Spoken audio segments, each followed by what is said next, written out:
Olá, alô a todos! Mais um programa Mão na Graxa Hybrid.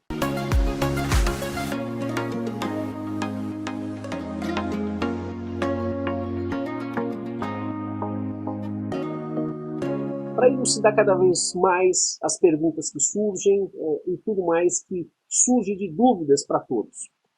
Pessoal, não é de hoje que já estamos tendo muitas perguntas, graças a Deus, nos últimos vídeos nossos que nós alinhamos algumas informações sobre o processo de conversão híbrida, surgiram muitas perguntas. E hoje estou trazendo o Roberto, que é a parte de fábrica, a parte técnica, né, que é o fomentador da tecnologia, para a gente poder elucidar ainda mais agora de uma forma um pouquinho mais técnica, um pouquinho mais aprumada para quem é engenheiro, para quem é mecânico, para quem tem um conhecimento, tem as suas dúvidas, que confunde os sistemas, né, de células e usinas para otimizador, que é totalmente diferente o nosso processo, e outras coisas mais que vão surgindo. Obviamente, nós temos aí diversas perguntas. Só no último vídeo nós tivemos mais de 700 e poucas perguntas.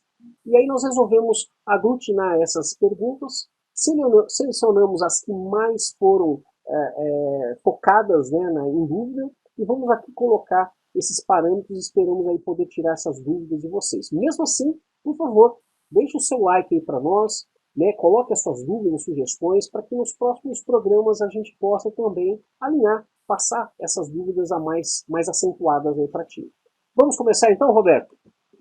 Olá a todos, olá Caetano, obrigado aí pela oportunidade de poder expressar e tirar essas dúvidas do pessoal. E vamos lá, qual é a primeira pergunta? Vamos lá. Bem, Roberto, tem aqui João Roberto, seu xará aqui de Criciúma, Santa Catarina.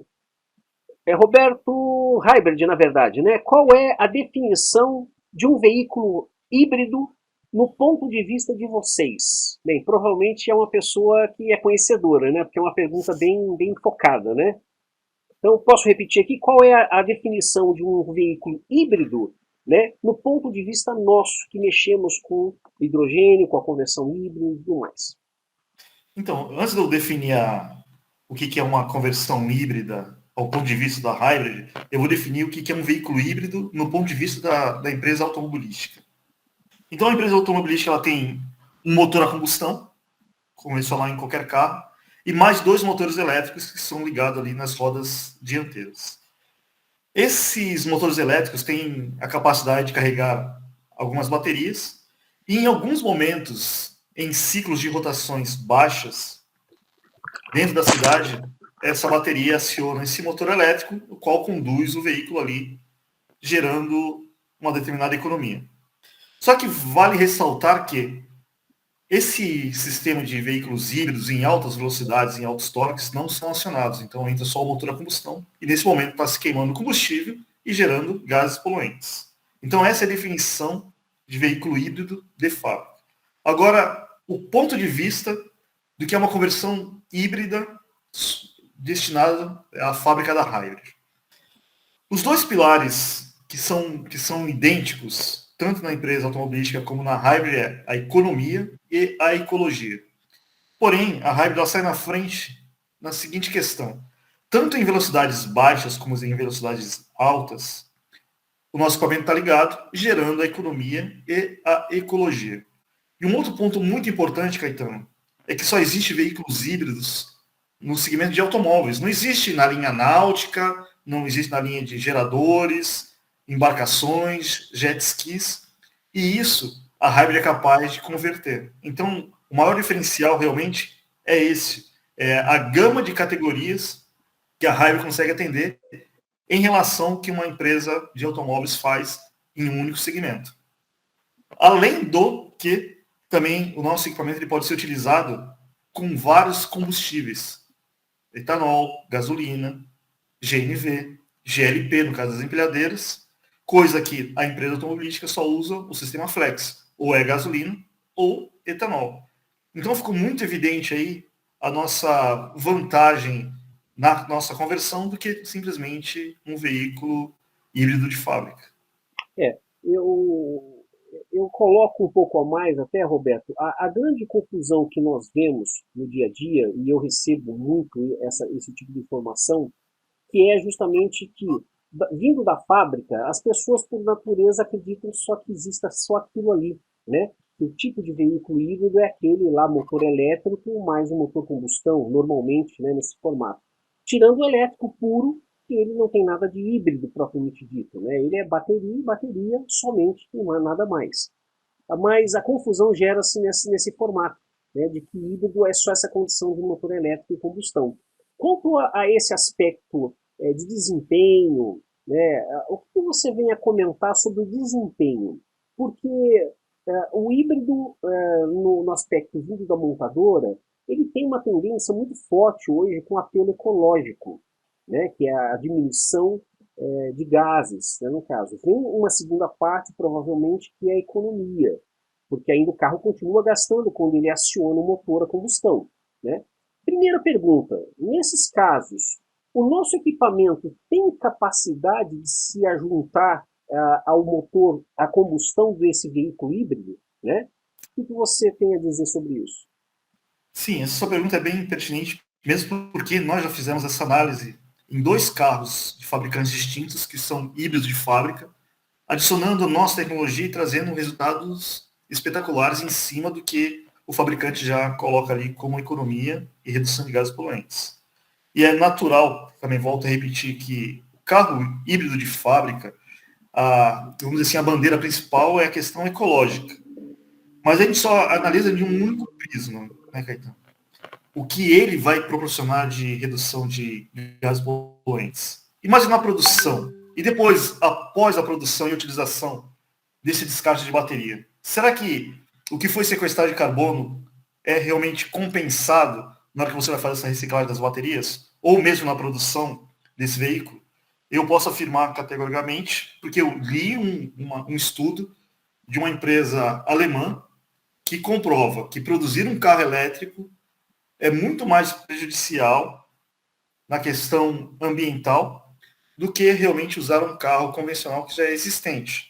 Então não são as palavras da rádio, é um documento, que depois a gente pode até colocar aqui à disposição de todos para poder ter uma terceira opinião, mas nesse documento se fala a respeito disso. Que infelizmente é uma ilusão essa questão do veículo híbrido ou elétrico ser a solução imediata para essa questão de redução de gases poluentes. Sim, bem oportuna essa colocação. Seria parte de uma outra pergunta, né, mas você já acabou já adentrando nessa parte. Outra questão realmente é essa alusão que se faz do carro elétrico como salvador do mundo, né, por emissão zero. Eu também concordo. Nossa, primeiro momento, é um carro top, né? Mas realmente poucas pessoas, né, Roberto, conhecem ou se interagem desse aspecto de como é construída uma bateria, o que se é necessário na linha de produção, de fabricação dessas baterias, e é aí onde você talvez esteja colocando, né, que a produção gera processos de gases e resíduos tão ruins quanto qualquer outro existente hoje já no ambiente comum de carros comuns, por exemplo, dos gases veiculares, na verdade. O outro aspecto também que a gente tem que denotar, e eu até comentei isso na última entrevista que eu tive com o Matheus, né, que nós ilustramos bastante situações, é a matriz energética. Né? Eu também não consigo visualizar que o veículo elétrico ele tenha ascensão, a não ser só comercial forçada, né? Eu sei que nós estamos falando aqui um assunto muito polêmico, porque vão realmente acabar pichando, vai começar a ter gente a falar que é ilusória essa situação, mas é como você bem falou, nós temos documentações, não nossas, né, documentações de uma empresa específica, ao qual deu esse parâmetro aí de que as baterias, para serem produzidas, consomem muito artifícios que geram resíduos ao meio ambiente danosos, não é verdade? E tem um processo, né, da matriz energética. O Brasil, na verdade, né, no caso, o Brasil, na verdade, ainda a grande maior parte é hidrelétrica. É uma condição de energia limpa, se a gente pensar. Né? Ela tem um processo sem resíduos, vamos colocar assim. Agora, no resto do mundo, tirando alguns países que têm essa condição de hidrelétricas, é quase todas termoelétricas. O que é uma termoelétrica? Usinas usinas elétricas movidas a combustão, diesel ou carvão, que jogam no meio ambiente aquilo que o carro elétrico não produz propriamente dito, mas acaba sendo produzido lá para poder abastecer a energia elétrica. Você concorda com isso, Roberto? Você entende isso como pertinente, como uma defesa, não só para puxar a sardinha do nosso lado, não é nesse sentido, mas de explicar, de tirar esse véu, né, que ninguém comenta. E para finalizar, só para você dar a sua continuidade, você já percebeu, Roberto, que em nenhum momento, e isso eu também posso provar, porque basta entrar no Google, você não consegue encontrar, qual vai ser o descarte ou qual vai ser o local definido e o que vai se fazer com as baterias quando elas perderem suas validades? Você pode pesquisar, não encontra. Ninguém fala sobre isso. Né? Então é uma situação periclitante se a gente pensar bem, porque por mais que sejam 2, 10 anos, 8 anos uma bateria, um dia todas elas vão ter que ser trocadas. E o que faz com essas baterias antigas? Né? Então, justamente, Caetano, essa sua colocação ela é muito clara e vai ficar muito mais evidente no que eu vou acabar de falar. Né? Os carros elétricos estão na 4ª geração. Já foram tentados colocar no mercado 4 vezes. As últimas 3 vezes, infelizmente, não avançou pela questão de produção de baterias, pela questão de matriz energética e o principal, a autonomia desses carros, elas não são elevadas. Vamos falar só de Brasil, não vamos nem falar de Europa, mas vamos falar de Brasil. Você quer sair do norte e vir até o sul. Esse carro é capaz de fazer essa travessia? Não. Quantas vezes eu vou ter que parar para carregar essa bateria? Quanto tempo eu vou desperdiçar parado para poder aguardar esse carregamento? E como você falou, a nossa matriz hoje energética ela é baseada em hidrelétrica. É uma energia limpa. Porém, a gente tem uma grande dificuldade. Quando os reservatórios baixam, essa energia fica muito mais cara. Alguns estados entram em racionamento. E agora vamos pensar lá na frente. Vamos supor que a gente pegasse 113 milhões de carros que existem no Brasil e convertesse todos eles em elétrico. Como que a gente ia suprir essa energia para esse carregamento? Então, é algo impossível. A palavra certa é impossível. Não só na questão de logística e armazenamento dessa energia, mas também na questão financeira. O carro hoje elétrico ele tem um valor ainda muito elevado para a nossa realidade. Então, não é a gente remar contra a maré, mas sim levantar fatos que são verdadeiros, que estão aí. É só você fazer uma análise e você vai perceber que isso não vai avançar. Mas falando de carro híbrido, embora não seja totalmente elétrico, mas ele também detém baterias que vão ter necessidade de fazer uma reciclagem futura. E aí, como você falou, quem é responsável pela essa reciclagem? De quem é esse passivo ambiental? Da montadora? Do cliente que comprou o carro? Da concessionária? Então não existe leis ainda fixadas dizendo de quem é esse passivo ambiental. Então muito se fala, existem muitas propagandas bonitas realmente, mas a realidade não é bem essa no nosso cotidiano. E para completar aqueles aí que estão nos ouvindo aí, nossa audiência, em especial os mais conceituados em conhecimento, né, que eu digo da engenharia, na própria parte mecânica mais aprofundada, eu faço um comentário de pesquisa. Nós aqui na Hybrid, nós temos a tendência sempre de fazer tudo muito calçado.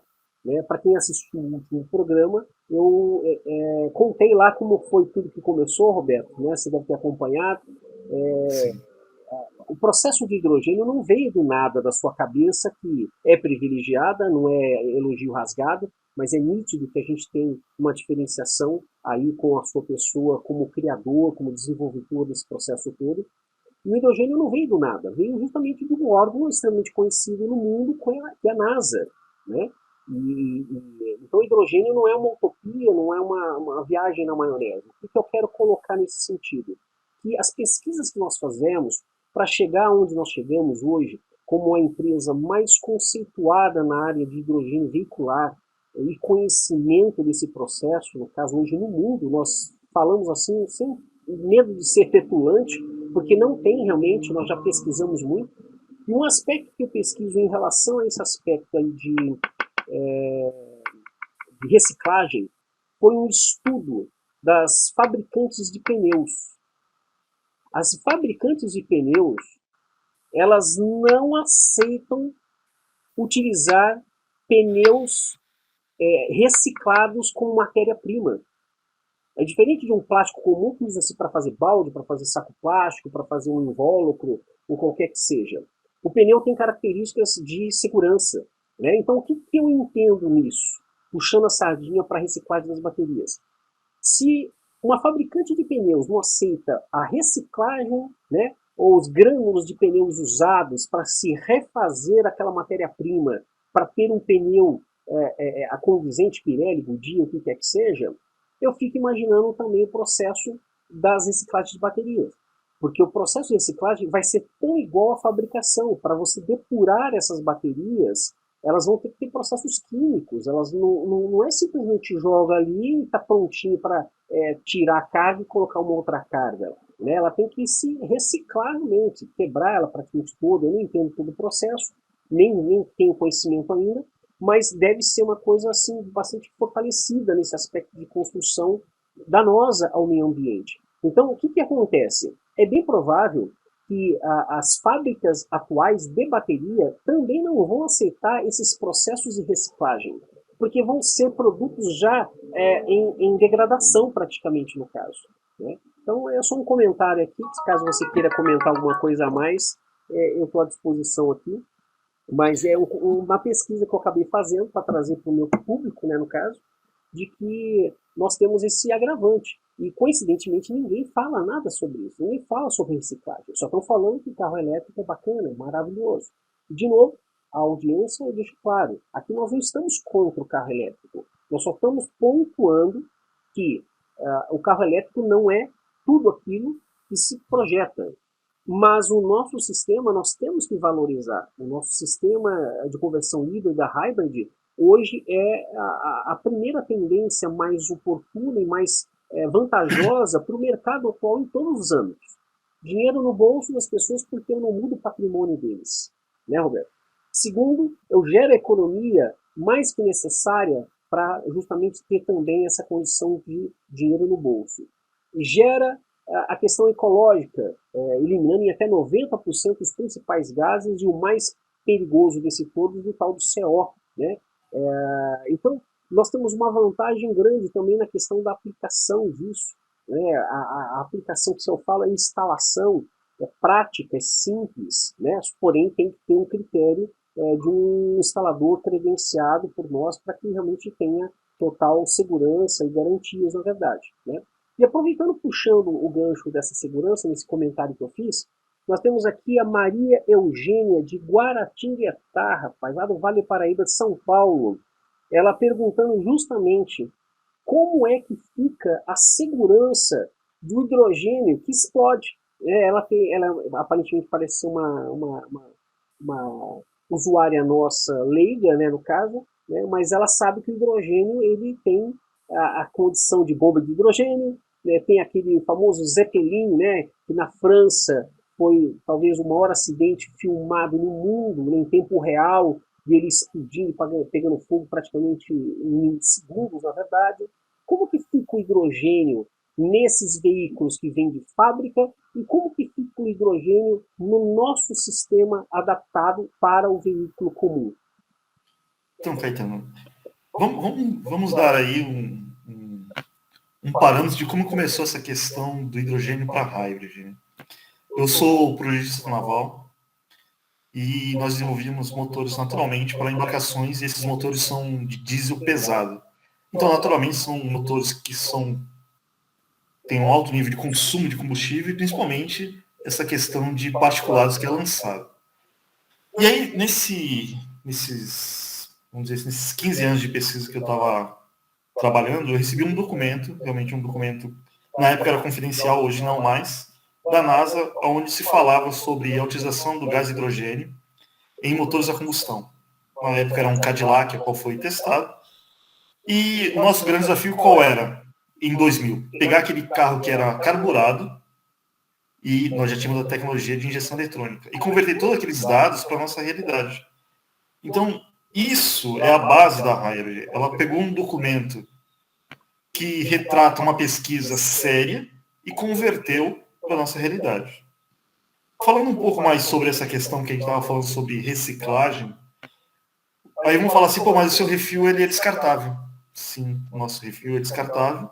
Para você ter uma ideia, a nossa solução é uma solução alcalina. Ela não é ácida, é alcalina, totalmente diferente do que existe no mercado.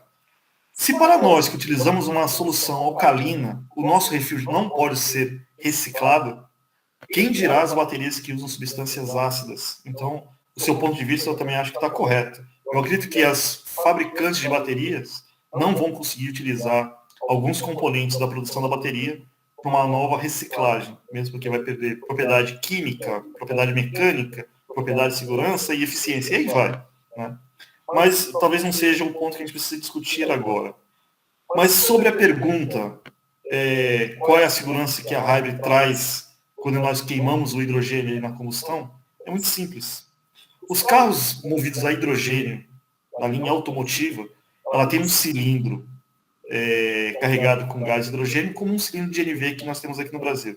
É claro que existem métodos de segurança, mas não são totalmente 100% seguros. Pode haver um risco de explosão, como já houve um risco de explosão. Em relação ao nosso equipamento, o que é produzido de gás é queimado instantaneamente. E a nossa vazão é muito baixa. O nosso objetivo não é fazer um carro funcionar totalmente a hidrogênio, e sim corrigir a combustão desse motor. E cabe aqui uma informação.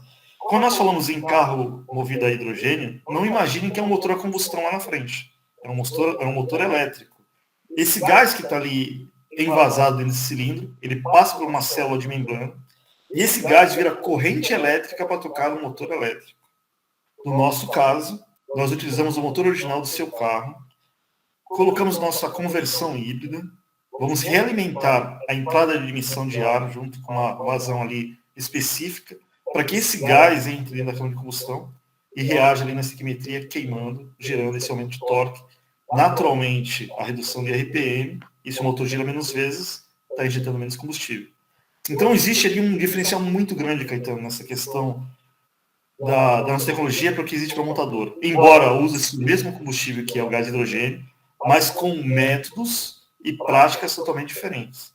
E o nosso nível de segurança ele é muito alto em relação a esses pontos de questão de uma futura explosão. Algo que nunca foi registrado e com certeza não será registrado com o sistema Hybrid. Maravilha, Roberto. Obrigado. A resposta foi bacana. Eu acho que todo mundo compreendeu corretamente as nossas colocações. Né? Vamos a mais uma? Temos uma pergunta que também foi muito pontual nessas últimas semanas aí com os nossos vídeos, Roberto, que foi a questão de funcionalidade. Né? E temos aqui, pegamos a resposta mais pontual, a pergunta mais pontual do Giard Almeida, de Arariquina, Pernambuco, rapaz. O cara tá longe, né? Já acompanho o processo de hidrogênio em equipamentos e quase todas as usinas não funcionam corretamente. Diante disso, qual garantia que o sistema de vocês vai funcionar? Mais ou menos, eu acho que é isso que ele está querendo saber, se todas têm problemas, quase todas têm problemas, por que a nossa é diferente, né? Eu acho que é isso que ele está querendo entonar, na verdade, né? Nossa, é uma pergunta bacana e vai ser um prazer responder, que vai elucidar aí, não só para ele, como para outras pessoas. Né? Como ele descreve na própria pergunta, por que existem várias células no mercado, ou usinas, que não funcionam? Primeiro ponto, nosso equipamento é um conversor híbrido. Tá? Embora produza gás de hidrogênio, mas em vazões diferentes das células de hidrogênio. Então, Caetano, para a gente ter resultados diferentes, nós temos que produzir coisas diferentes.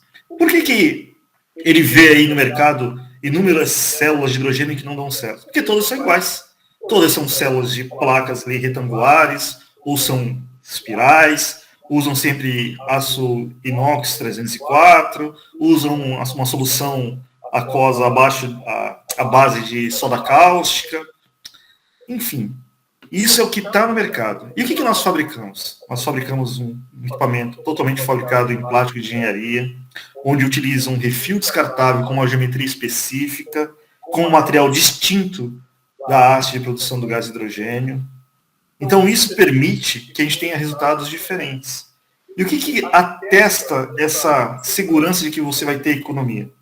Primeiro ponto, todo esse estudo que foi feito no passado. Hoje, as centenas de empresas e milhares de clientes que nós atendemos até hoje, e principalmente os resultados positivos que nós alcançamos. Então, isso nos permite ser diferente dos outros. Agora, um ponto muito importante é, a maioria dos fabricantes de célula de hidrogênio pensam que quanto mais hidrogênio produzir, mais economia vai ter. E para isso funcionar, o que eles começam a adotar? PWMs, relés, prolongador de sonda lambda, enfim, começam a colocar mais acessórios dentro do veículo que não são necessários. O que nós fizemos? Nós fizemos um cálculo matemático dentro da estequiometria. Nós estudamos a combustão, tá? Não é a mecânica, é a combustão, como ela funciona. Então, se você entende como que funciona a combustão e corrige onde está faltando ali uma quantidade de combustível, você consegue ela 100%. Então, o maior diferencial realmente é isso. É o estudo e entender o que nós estamos fazendo. Nós não estamos copiando o que existe. Se a gente continuasse copiando, a gente também seria mais um que não teria um êxito aí com o produto. Mas quando você estuda e você entende a necessidade para que isso funcione de forma correta, você consegue o sucesso a qual a Hybrid tem hoje. Perfeito, ótimo. Que bom. Eu acho que deve ter ficado claro para o Giliardi, né? E para outros demais aí, na verdade. Uma coisa que eu faço um comentário a mais, Roberto, que poucas pessoas sabem, mas os leigos também, eu sei que aqui a audiência hoje está bem mais para conhecedores do processo mecânico, mas um aspecto muito diferencial do nosso processo é a questão da famosa frase na engenharia, em vários outros caminhos que nós temos aí, que é o menos que vale mais. O menos que vale mais, né? Para quem é conhecedor, em especial, como eu falo, em engenharia, em processos de construção, normalmente o menos vale mais, porque a simplicidade às vezes é tal grande segredo. E uma característica que você comentou aí, que eu não posso deixar de ressaltar, é a questão justamente da diferenciação de uma usina ou de uma célula para um otimizador, que é o caso nosso, né? Onde nós temos uma condição tão enxuta do equipamento que ele não precisa de outros equipamentos para serem feitos, para fazer ele funcionar. E a maioria das usinas e células, se você quiser fazer esse comentário aí, né, eu até dou a deixa aí para você falar a diferença, né, disso daí. Sim. A principal diferença realmente é o consumo de energia. Muitas não funcionam, por quê? Consomem uma corrente muito elevada, e aí essa reação química, isotérmica, gera calor, começa a deformar ali os anéis de vedação, começa a deformar a estrutura, começa os vazamentos, enfim. Uma questão de engenharia não calculada. Tá? Então, quanto mais calor, mais deformação você tem. Quanto mais consumo de energia, menos resultado você tem. No nosso caso, para você ter uma ideia, Caetano, o equipamento trabalha com menos de 3 amperes. Uma outra coisa muito importante é a temperatura de trabalho. O nosso equipamento trabalha normalmente com a temperatura ambiente. Por esse motivo que ele é montado no porta-malas. Se eu colocar esse nosso equipamento no cofre do motor, como o nosso equipamento tem uma temperatura muito baixa, ele vai começar a absorver a temperatura do motor. Então é muito evidente que a nossa reação isotérmica ela é muito baixa. Sem contar que a nossa reação isotérmica ela é segura. Se ela não gera muito calor, ela não vai causar nenhum dano ao operador na hora da substituição do refil descartável, ou até mesmo quem venha tocar no equipamento, no porta-malas ali em algum momento. Então, essa questão total de segurança e eficiência, nós sempre levamos em conta nos nossos projetos, né? Então, se começar a observar realmente a geometria do nosso equipamento e as características técnicas, é muito distante do que existe no mercado. Além do que, o mais importante, Caetano, é a garantia. A garantia de fábrica do nosso equipamento é 1 ano. A vida útil do equipamento até a primeira revisão, que é a substituição de uma haste, é daqui a 10 anos. Isso só é possível porque o nosso equipamento utiliza um refil descartável. Toda vez que você troca o refil descartável, seu equipamento se torna novamente novo. Então, isso não existe em nenhum cenário de fabricantes de célula de hidrogênio ou qualquer outro componente, não só no Brasil, como no mundo. Então, isso destaca muito o que nós projetamos até hoje. Como é sabido, nós temos o pedido de patente do Brasil, nós temos algumas certificações nacionais e internacionais, nós temos aí um grande destaque na eficiência energética e também, principalmente, nessa questão de redução de gases poluentes, que também se enquadra nessas certificações. Então, é muito visível, Caetano, a diferença de um produto para o outro. Realmente essa pegada, né, vamos colocar aí do menos que vale mais, está aí justamente na construção muito otimizada, muito enxuta do nosso equipamento. Isso, gente, eu faço aqui uma exaltação ao Roberto, porque isso aí não é uma questão de achismo ou de simplesmente deu sorte. Isso são 22 anos, desses 22 anos, pelo menos 15 anos ininterruptos de pesquisa para se começar a fazer um processo comercial, talvez inicial, que foi com o nosso WR500. Então, antes disso, tudo isso surgiu nessas pesquisas. Né? E só se constrói algo diferente, como o Roberto comentou no início, para refazer uma situação, você tem que começar com algo novo. E para se fazer algo novo, você tem que pesquisar, e no pesquisar você acha pulos do gato, nos acertos, erros, né? Mais erros do que acertos, né? Mas depois que nós começamos a acertar, que foi com o WR1000 praticamente, nós começamos aí não mais ter a funcionalidade de refazer processo, era lapidações. E hoje nós chegamos na última versão, nessa lapidação, de um equipamento com modelo de refil, né? E na brincadeira, não depreciando uma dona de casa, mas eu digo porque não é a praia dela, né? Não é o jeitão dela. Até uma dona de casa tem condição de desatarrachar, tirar um copinho, sem danos, que nem ele colocou, que nem o Roberto colocou, que ele não tem superaquecimento, então não vai prejudicar. É um produto biodegradável, entre aspas, boa parte dele, então ele não é agressivo ao meio ambiente, também não às mãos. Então pode se manipular com tranquilidade. Então tem todos esses aspectos, gente, que só vêm de um único caminho. Pesquisa, inventabilidade, genialidade da situação, através da percepção do dia a dia, né?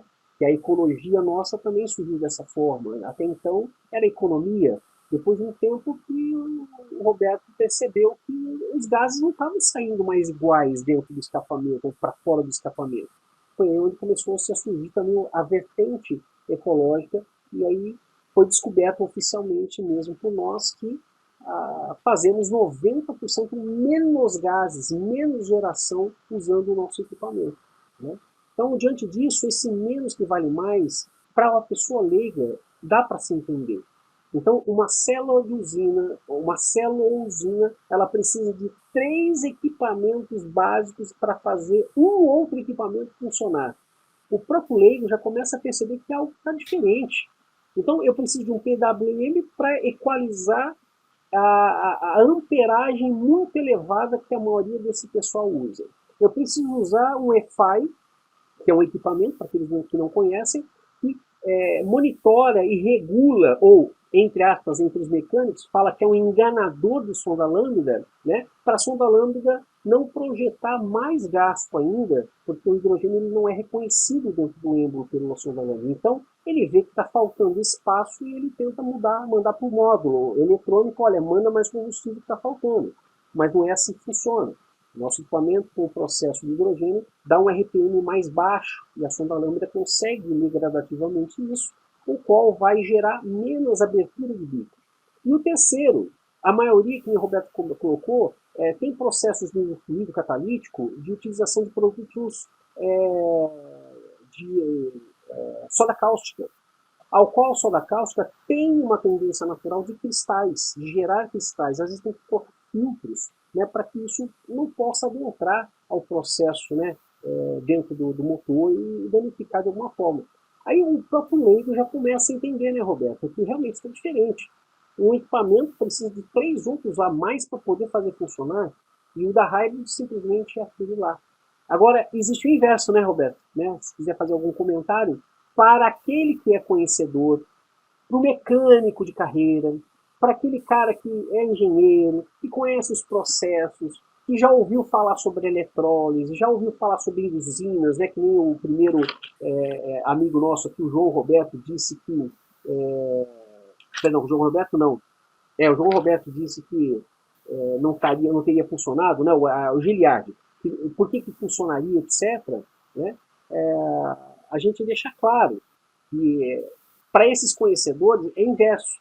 Como com um aparelhinho, com uma coisa desse tamanho, com uma coisa que gera 3 amperes, vai produzir economia. E aí outra coisa que eu faço um comentário, se o Roberto quiser fazer um complemento. Essa é a genialidade do menos que vale mais. Isso só ocorreu, gente, por motivo de pesquisa, não é achismo. Então as pessoas mais conhecedoras às vezes se confundem achando que só porque ele é simples, não é um processo vindo de fábrica com motor elétrico, motor combustão, num processo de armazenamento em um tanque de hidrogênio, blá, blá, blá, blá, blá, ele não vale nada, é o contrário. É isso que nós sempre denotamos aos nossos clientes, os quais já usam, estão extremamente satisfeitos, são milhares realmente já instalados hoje no Brasil, graças a Deus, mas o foco é esse, é o menos que vale mais. Então a inteligência foi no processo, né, de percepção dos vários anos que o Roberto teve aí de fabricação desse processo todo no sistema. É isso, né, Roberto? Sim, puxando esse gancho aí, menos é mais, essa resposta vai realmente para os engenheiros e para o pessoal que tem um grau de conhecimento maior sobre a estequiometria. A estequiometria ela é baseada em um fator de lambda, que seria a posição 1, que você pode ler ali através do scanner, e a mistura rica e a mistura pobre. Então, um motor normalmente ele trabalha nessas duas faixas, rico e pobre, rico e pobre, rico e pobre. Quando nós adicionamos um mínimo de hidrogênio, nós conseguimos equilibrar essa mistura, que a gente considera uma mistura completa. Então ela não está nem rica e nem pobre. Mas para alcançar isso, você tem que saber o coeficiente correto de colocação desse gás dentro de um motor, ou dentro de uma categoria de motores. Então, todo o projeto está baseado na estequiometria da combustão, e não na dinâmica se o motor é 1.0, 2.0, 3.0, porque a combustão não muda. O diesel que você coloca, um exemplo, num caminhão de 190 cavalos, é o mesmo diesel que você coloca num caminhão de 720. A mesma gasolina que você coloca num carro 1.0 é a mesma gasolina que você coloca num carro 4.1. Então a gente está falando de combustível, a gente não está falando de mecânica, a gente não está falando de motor. Enquanto os outros fabricantes não entenderem isso, eles não vão conseguir avançar ou se desligar dessa questão de achar que quanto mais hidrogênio se fabrica, mais eficiência tem. E para suprir esse funcionamento desse equipamento, quando você gera muito gás realmente, é necessário todos esses itens, Caetano. Simulador de som da lâmina para manter um sinal falso para o módulo, prolongador de som da lâmina para afastar a som da lâmina de dentro da descarga do escapamento, o simulador de PWM para manter essa onda quadrada ali com amperagem menor, sem contar reservatórios, mangueiras, borbulhadores, enfim, uma quantidade significativa de itens que eles criam de uma forma desnecessária. E aí, mais uma vez, o menos é mais com a tecnologia Hybrid. É por essa razão que, já afundando um pouco já a nossa conversa aqui, Roberto, é por essa razão que, de novo, eu ressalto essa palavra. Não é uma questão de petulância, muito menos de enaltecer. Mas nós temos que falar o que nós temos de melhor, né? Algumas pessoas às vezes entendem que isso é petulância, né? Muito pompa, né? Mas nós não temos, como eu falei, 2 anos e 2 meses. Nós temos 22 anos de pesquisa. Você, mesmo sendo uma coisa inusitada que chegou nas suas mãos, mas você deu continuidade na sua curiosidade e foi à frente. E hoje nós temos, sim, o mais avançado sistema ecológico de combustão hidrogenada no mundo, na parte veicular. Então não tem hoje no mercado. Eu falo dessa forma, como eu falo, não petulante, mas no sentido de que nós estamos no Brasil. Isso é um produto nacional. Isso é um produto desenvolvido com esse camarada que está aqui na nossa frente, né? E é o inventor desse processo. É um projeto naval que começou numa brincadeira. E nós hoje temos essa situação. Então esse menos que mais é o que garante aos nossos clientes essa satisfação de ter até 40%, né, de economia de combustível e até 90% menos gases, se tornando, juntamente com a economia, um ecologista para o seu veículo, né? Um carro ecologicamente correto. Né? Nós temos até clientes que alegam, para que eu quero um carro elétrico? Né? É o mesmo carro meu, não precisei trocar, não precisei gastar, eu só dimensionei ele a mais com um equipamento que faz o que precisa. Economia para o meu bolso, né? E a ecologia que eu já hoje me sinto participante ativo dos mecanismos aí de meio ambiente dos grandes centros. Né? Eu vou só fazer uma última colocação, uma última pergunta, e é uma coisa que todo mundo perguntou também, Roberto, sobre a tal da data 2030. Nós chegamos a comentar isso no último áudio, eu e o Matheus, e ficou uma dúvida muito grande. As pessoas, algumas pesquisaram e tudo mais, né? E já que você está aí mais por dentro, principalmente, e é uma pessoa mais especializada aqui, o que tem a ver esse 2030? O que tem a ver? Parece que tem uma outra data assim também, que nós sabemos, que é 2040. Né? Qual é as condições que vão favorecer, por exemplo, ter um sistema nosso já instalado no seu veículo? Então, Caetano, eu vou responder essa pergunta, mas ficou uma aqui pendente que eu não posso deixar passar. Sobre essa questão do selo do Inmetro. Ninguém perguntou aí, mas se faz necessário falar, né? Porque nós falamos da nossa tecnologia que é a única no mundo, que ela é a maravilhosa, que ela faz e acontece. Mas por que não tem o selo do Inmetro? A resposta é simples. O Instituto do Inmetro ele tem duas formas de certificações. A certificação compulsória, onde você é obrigado a certificar seu produto. E isso na linha automotiva são itens que podem ocasionar acidentes fatais, como por exemplo pneu, vidro, cinto de segurança e outros elementos. Então existe uma lista pré-determinada para isso. E a certificação voluntária, você faz ou não. E também nós não nos enquadramos nesse item porque somos considerados acessórios. E uma coisa importante, quando você faz a certificação voluntária, você não tem um selo do Inmetro, você tem um selo de acreditação da sua tecnologia.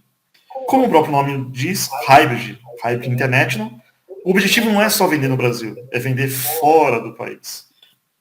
Então, uma certificação que teria muito peso para nós é a certificação C, certificação da União Europeia. Então, é essa que nós buscamos, que ela vai ser útil não só no Brasil, como no mundo inteiro. Então, só queria deixar claro essa questão do Inmetro. Agora, falando sobre a questão da Lei Federal Rota 2030. Então, a Rota 2030, que ela é uma lei federal que foi instituída aqui no Brasil, mas ela também tem datas limites no mundo inteiro, que são ações e atitudes que algumas empresas terão que tomar até 2030 para reduzir as emissões de gases poluentes. Então, existem várias formas de iniciativa, até mesmo a gente vê aí pelas montadoras, de trazer carro elétrico, carro híbrido, enfim, ações de tentar reduzir essas emissões, mesmo porque aqui no Brasil essas empresas que tomam essas ações têm ali um reembolso financeiro quando apresentam um projeto que seja viável nessa questão. Agora eu falo abertamente. Os nossos clientes que utilizam o sistema Hybrid, não só clientes finais como empresas, já estão se adequando à Rota 2030, porque estão fazendo um papel ali socioambiental nessa questão da redução. E aí é claro que é só questão de tempo para os governantes criarem ali novas leis, apontando ali a vantagem de uma empresa que se enquadrou nesse mecanismo. Como foi criado lá na época o ISO 9000, o SASMAC, que são métodos para você ter qualidade, eficiência, questão ambiental. A Rota 2030 também vem para essa natureza. Então, ela não é muito clara em todos os segmentos, mas o que eu posso afirmar é que ela vem realmente para essa questão da sustentabilidade. Então, se pensa-se muito nessa questão industrial quando você emite muitos gases. Então, você tem que ter essa noção que a redução ela se faz necessária. E uma coisa muito importante, Caetano, que você falou aí, que eu também quero ressaltar. Quando nós falamos do gás, do efeito estufa, a gente fala muito do CO2, o dióxido de carbono. Mas nós esquecemos do CO, o monóxido de carbono. É um gás venenoso e causa um dano irreparável para a população. Então, existe ali dados que o CO é capaz de matar até 3 vezes mais que a AIDS. Então, a gente deve se atentar a isso. E uma coisa que eu também tenho que falar aqui, se a gente pegar nossas análises de emissões de gases, em alguns modelos de veículos nós conseguimos zerar esse gás. Então, olha só o que a Hybrid faz, não só na questão ambiental ou na questão financeira, mas na questão de saúde também ela tem um papel ali dela, reduzindo esses gases e os particulados que são lançados na atmosfera.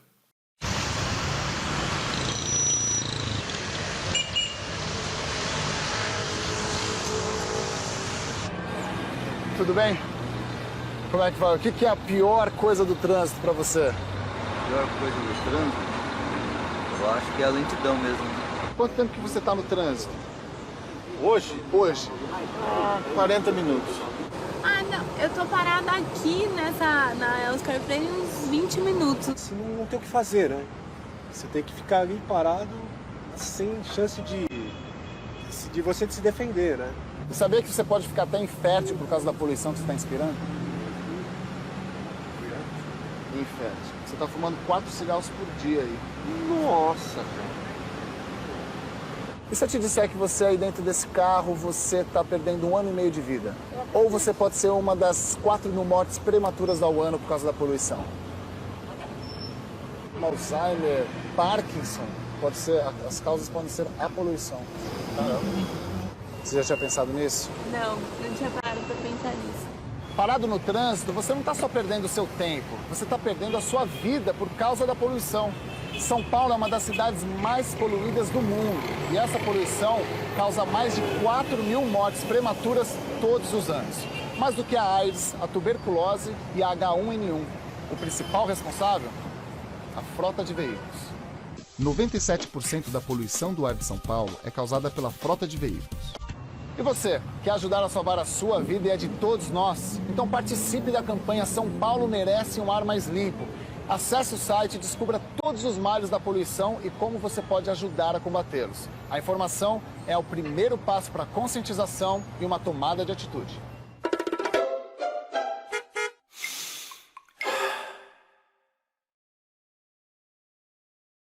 Bacana, bacana. Muito legal mesmo. E a gente tem que exaltar essa situação, porque, pelo que eu entendo, né, na minha visão, você me corrija se eu estiver errado, Roberto, a data de 2030, como você falou, não é só para o Brasil, né, são vários países, mas nós estamos dentro do Brasil. O que vai acontecer? Isso é uma percepção minha, isso não está escrito ainda, não está decretado, mas existem 2 formatos para você chegar a um objetivo. Ou você pune, ou você motiva. Eu quero acreditar que os órgãos, em especial Inmetro, o meio ambiente, o próprio Ministério do Meio Ambiente, vai promover no primeiro momento algum tipo de motivação para você se ingressar num processo menos poluente, ok? Só que aí incorre na questão que o Roberto falou lá no início, né, da questão do carro elétrico. Hoje, ele é proibitivo. E os carros que são um pouco mais acessíveis, cabem 2 pessoas no máximo. E pouco volume, não é um carro para você fazer viagens, porque também não tem como você carregar baterias. Então, o que ocorre, na verdade, eu acho que vai existir uma motivação, em especial do governo, para as pessoas trocarem para um carro elétrico, por exemplo. Okay? Olha, você vai ter IPVA zerado, você vai ter DPVAT, vai ter alguma motivação, normalmente financeira, para que vale a pena você ir para esse caminho. Só que, gente, um alerta, um chamamento aqui já para vocês. Esses objetivos, eles estão tangíveis de alcance no aspecto de poluição. Eles não estão preocupados com a economia do seu veículo. Mas de questão do poluente, eles vão ter uma métrica que normalmente nesses locais, nas cidades onde já tem a vistoria veicular, vão enfiar uma caneta dentro do seu escavamento e vão ver quanto você está emitindo. Olha, o seu veículo tem que estar dentro de uma dimensão menor. E aí, obviamente, do jeito que estão os veículos atuais, eles não vão alcançar. Você vai ser multado, entre aspas, ou vai ser punido de algum jeito. Mas eu não creio que eles vão punir. Eu creio que eles vão motivar. Se você chegar num patamar naquele...